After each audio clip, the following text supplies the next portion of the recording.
జనమేజయుడు పాలిస్తున్న కాలంలోనే ఆయోధ ధౌమ్యుడనే ఋషి ఉండేవాడు. ఆయనకు ఉపమన్యువు, ఆరుణి, వేదుడు అనే 3 శిష్యులు ఉండేవారు.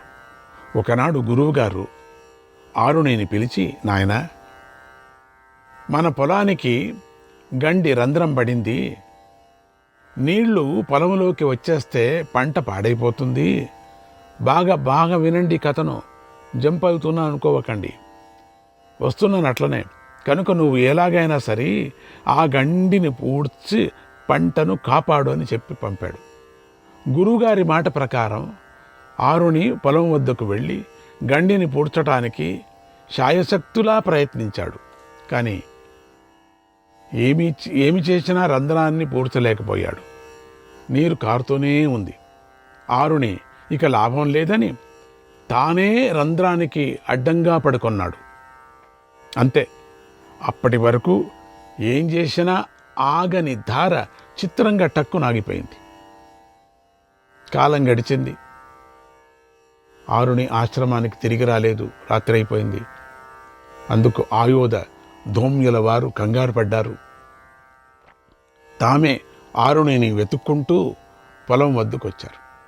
నాయనా ఆరుణి, ఎక్కడున్నావురా, త్వరగా రా అని పిలిచారు. అప్పుడు ఆరుణి పొలం నుండి పైకి లేచి ఇలా అన్నాడు, గురువుగారు, పొలానికి గండి పడింది, ఏమి చేసినా నీరు ఆగడం లేదు, అందుకని రంధ్రానికి నేనే అడ్డం పడుకున్నాను, నీటి ప్రవాహం ఆగిపోయింది, మీ పిలుపు విని మట్టి తొలగించుకొని ఇప్పుడు మీ వద్దకు వచ్చాను అని నమస్కారం చేశాడు.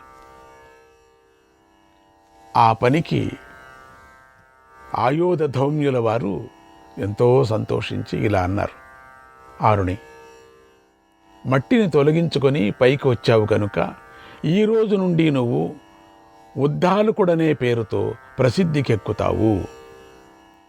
ఉపాయంతో పనిని సాధించావు, నా మాట పాటించావు, నాకు సంతోషం కలిగించావు, అందుచేత సమస్త వేదాలు సమస్త ధర్మశాస్త్రాలు నీకు స్ఫూర్తిస్తాయి అని ఆశీర్వదించాడు.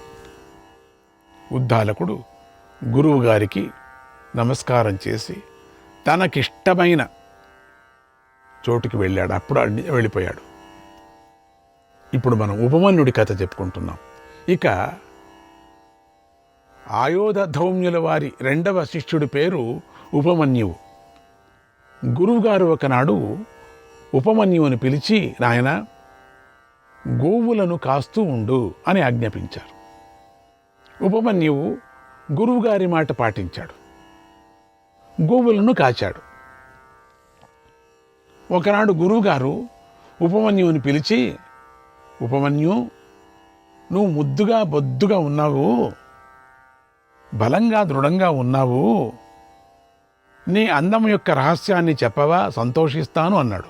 ఎందుకు ఇంతంతలా ఉన్నావు, గుజ్జుగా బుజ్జుగా భలే ఇదిగా ఉన్నావే, చూడటానికి ముద్దుగా ఉన్నావు, ఏమిటి కథ నీది, నాకు అర్థం కాలే, ఇక్కడ మేమేమి అంతగా వంట చేయటం లేదే, ఏదో రాగులు గీగులు ఏరుకుంది, నువ్వు చూస్తే ఇట్లా ఉన్నావు.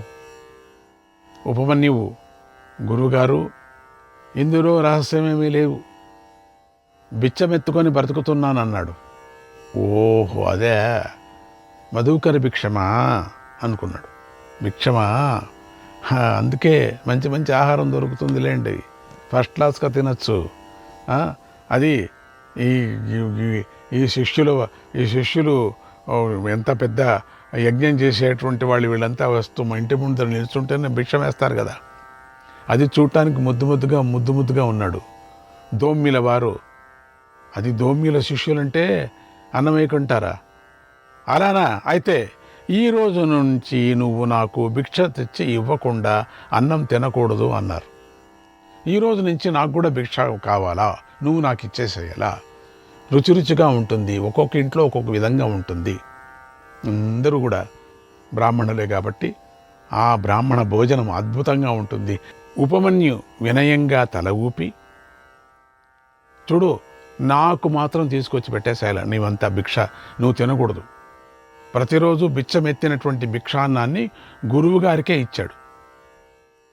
కానీ ఉపమన్యువులో శరీరం యొక్క నిగనిగలు తగ్గలేదు. కొన్ని రోజులు చూశాడు, ఒక 2-3 నెలలు గురువుగారి తినేశాడు అంతా కూడా.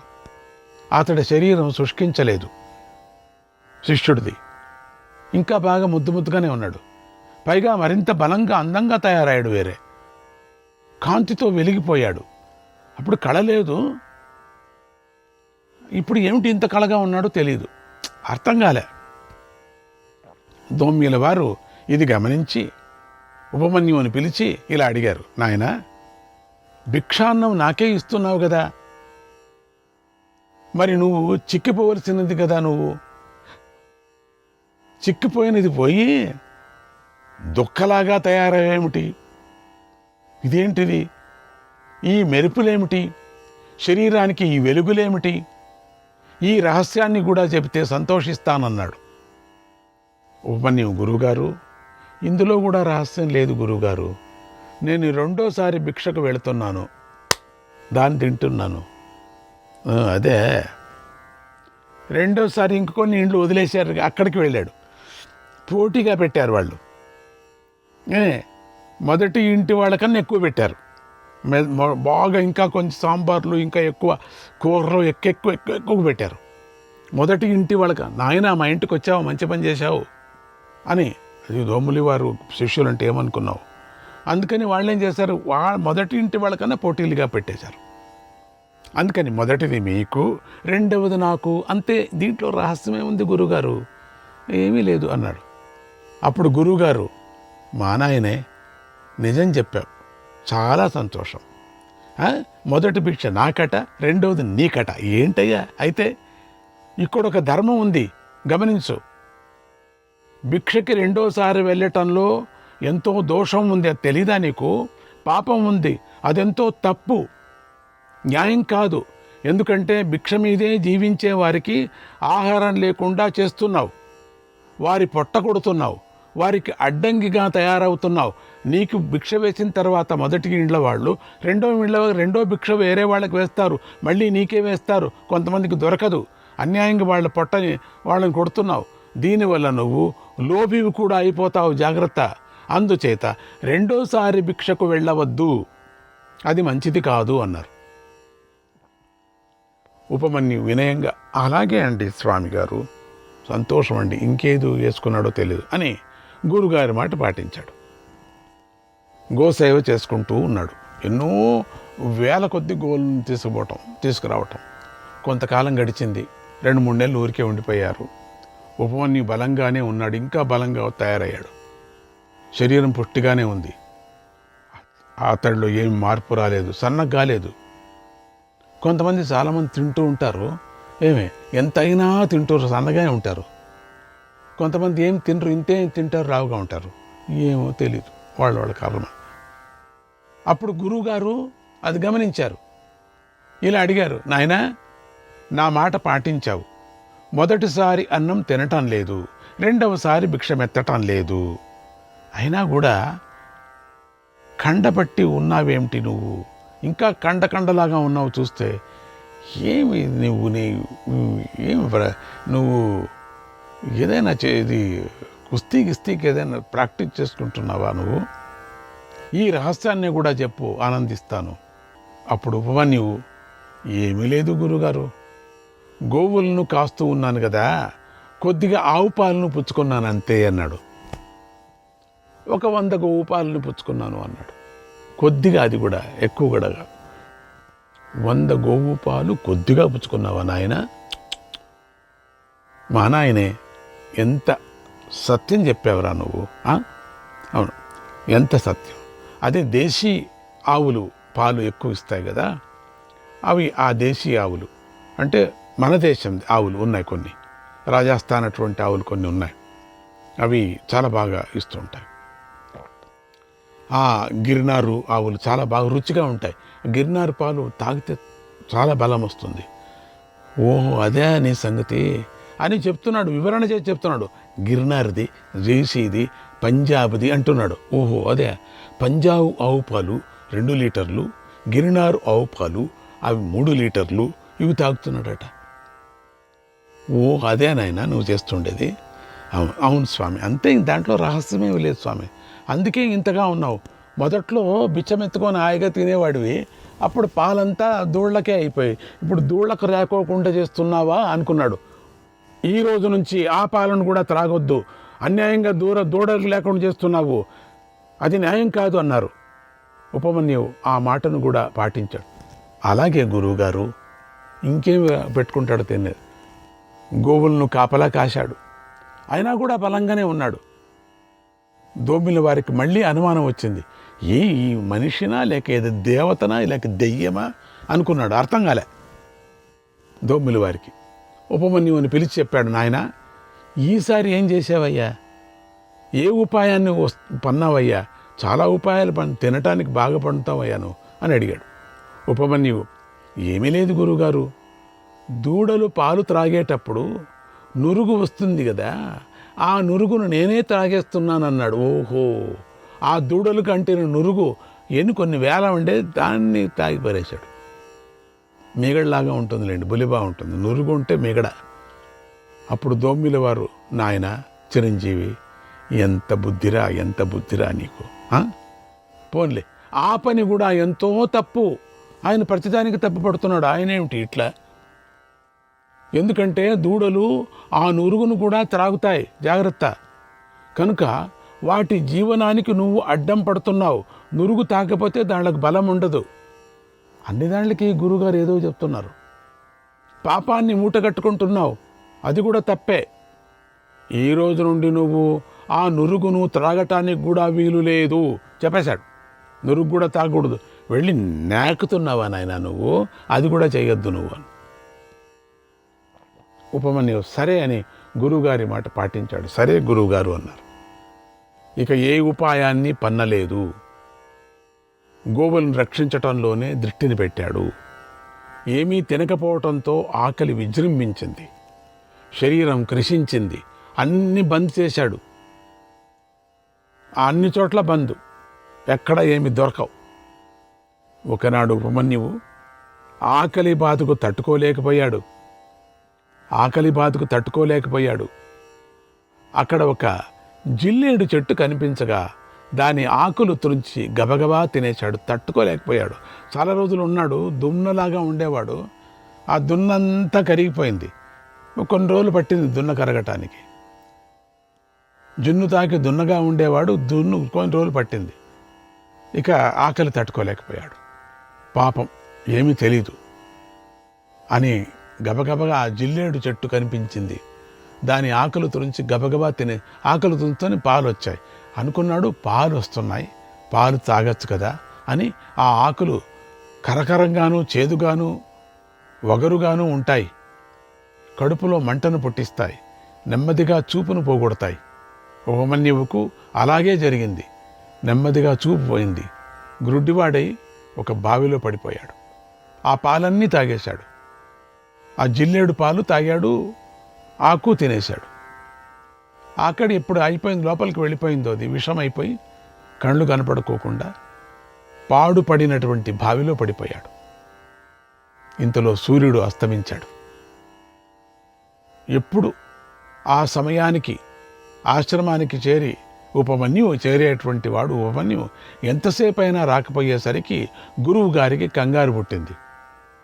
శిష్యుడి మీద ప్రేమతో ఇలా అనుకున్నాడు, నేను అన్ని విధాలా ఉపమన్యువును అడ్డుకున్నాను, అందుచేత అతడు నాపై కోపం పెట్టుకొని ఉంటాడు, అందుకే ఆశ్రమానికి రాలేదు, అడవిలో ఎక్కడో పోయింటాడేమో, నేనే వెళ్ళి అతన్ని బుజ్జగించి అడవింతా వెతికి నేను తీసుకొస్తాను అని శిష్యులతో కలిసి అడవికి వెళ్ళాడు.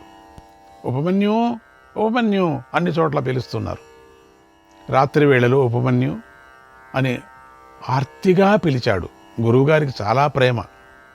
వెంటనే గురువుగారు నేను బావిలో పడ్డాను అనే మాటలు వినిపించాయి. ఎక్కడి నుంచో బావి లోతు నుంచి వినిపించింది మాట. వెంటనే ఆయోధ ధౌమ్యుల వారు ఆ బావి దగ్గరికి వెళ్ళి బావిలో ఉన్నటువంటి ఉపమన్యువును చూసి కరిగిపోయారు. తన మాట పాటించినటువంటి శిష్యుణ్ణి అనుగ్రహించాలనుకొని ఇలా అన్నారు: ఓ ఉపమన్యు, అశ్వినీ దేవతలను ప్రార్థించు, నీకు చూపు వస్తుంది అని ఆదేశించారు. ఉపమన్యువు గురువుగారు చెప్పినట్టే అశ్వినీ దేవతలను ప్రార్థించారు. అశ్వినీ కుమారులారా, మీరిద్దరూ సృష్టికి పూర్వమే ఉన్నారు. పూర్వజులు, చిత్రభానులు మీరే అయి ఉన్నారు. తపశ్శక్తితోనూ చక్కని వాక్కుతోనూ మిమ్మల్ని స్తుతిస్తున్నాను. మీరు అనంతులు, దేవతలు, దివ్యమైన ప్రభావం కలవారు, మంచి రెక్కలు గల పక్షుల వంటివారు, రజోగుణము కోపము లేనివారు, విశ్వమంతటికీ కూడా ఆరోగ్యాన్ని ప్రసాదిస్తున్నారు. నా గుడ్డితనాన్ని పోగొట్టండి, నాకు చూపును ప్రసాదించండి. యువాం శరణ్యో శరణం ప్రపద్యే. మీరు శరణు కోరిన వారికి అభయమిస్తారు. యువాం, కనుక నేను మిమ్మల్ని శరణు కోరుతున్నాను అని ప్రార్థించాడు. అశ్వినీ దేవతలు ఆ ప్రార్థనకు సంతోషించి ప్రత్యక్షమై, ఉపమన్యు, ఇదిగో అప్పం, దీన్ని తిను, నీకు చూపు వస్తుంది అన్నారు. అప్పం స్వామికి చాలా ఇష్టం. అశ్వినీ దేవతలకు నైవేద్యం కూడా. హనుమంతుడికి చాలా ఇష్టం. ఆయన కూడా కళ్ళిస్తారు మనకు. ఉపమన్యువు, ఓ దేవతలారా, మీరు ఎప్పుడూ సత్యమే పలుకుతారు, మీ మాట నిజమవుతుంది. అందుచేత నా నియమం ప్రకారంగా నేను అప్పాన్ని గురువు గారికి నివేదించి తింటాను. ఎందుకంటే ఆయన ప్రతిజ్ఞ చేశారు కదా ఆయనకి పెట్టాలని. ఏ ఆహారం వచ్చినా కూడా అదొక ఒప్పందం అయింది కదా. ఇప్పుడు ఈ ఆకు తిన్నాడు, కింద పడిపోయాను, గుడ్డువాడైపోయాడు. ఇప్పుడు మళ్ళీ కళ్ళు వచ్చాయి, మళ్ళీ బిట్సన్లాగా వచ్చింది, ప్రసాదం వచ్చింది, అప్పం వచ్చింది. వడలు రాలేదు, అప్పం వచ్చింది. అప్పం ఇచ్చారు వాళ్ళు. అందుకని ఈ అప్పం వస్తూనే ఈ అప్పాన్ని గురువుగారికి ఇవ్వాలి కదా. ఒప్పందం ప్రకారంగా నేను ఈ అప్పాన్ని గురువుగారికి నివేదించి తింటాను అన్నాడు. అశ్వినీ దేవతలు, ఓ ఉపమన్యు, నీ గురువుగారు కూడా పూర్వం ఇలాగే మమ్మల్ని స్తుతించారు. మేమిచ్చిన అప్పాన్ని ఆయన తన గురువుకు పెట్టకుండానే తినేశారు. కనుక నువ్వు కూడా నీ గురువుగారి బాటలో నడువు, ఆయన చేసినట్లుగానే చెయ్యి, అప్పాన్ని తిను అని తొందర పెట్టారు. తినలే, పర్వాలేదు, తిను తిను. ఆయన కూడా అట్లే చేశాడు, ఆయన గురువుకు పెట్టలేదు, తినేశారు. నువ్వు కూడా అంతే చేయి. ఒక పద్ధతి ప్రకారంగా వెళ్ళాలి కదా, ఆనవాయితీ ప్రకారంగా నువ్వు తినేసాయన్నాడు. ఉపమన్యువు, దేవతలారా క్షమించండి, ఇది ఏంటి ఆనవాయితీ, ఇది మీరు ఇట్లా చెప్తున్నారు, నన్ను ఇబ్బంది పెట్టకండి. మా ఆనవాయితీ వేరే, మా ఒప్పందం. దీన్ని నేను గురువు గారికి నివేదించకుండా తినను, ఇది నా నియమం అన్నాడు. ఆ మాటలకు అశ్వినీ దేవతలు పొంగిపోయారు, సంతోషపడ్డారు. ఓ ఉపమన్యు, మమ్మల్ని సంతోషపెట్టావయ్యా, మా మనస్సులను గెలుచుకున్నావయ్యా. నీ గురుభక్తికి మేమెంతో సంతోషించాం. నీ గురువుగారి దంతాలు నల్లగా ఇనుములాగా ఉంటాయి, నీ దంతాలు మాత్రం బంగారంలాగా ఉంటాయి. నీకు చూపు వస్తుంది, శ్రేయస్సు కలుగుతుంది అని ఆశీర్వదించి వెళ్ళిపోయారు. శ్రీకృష్ణాయ పరమాత్మనే నమః.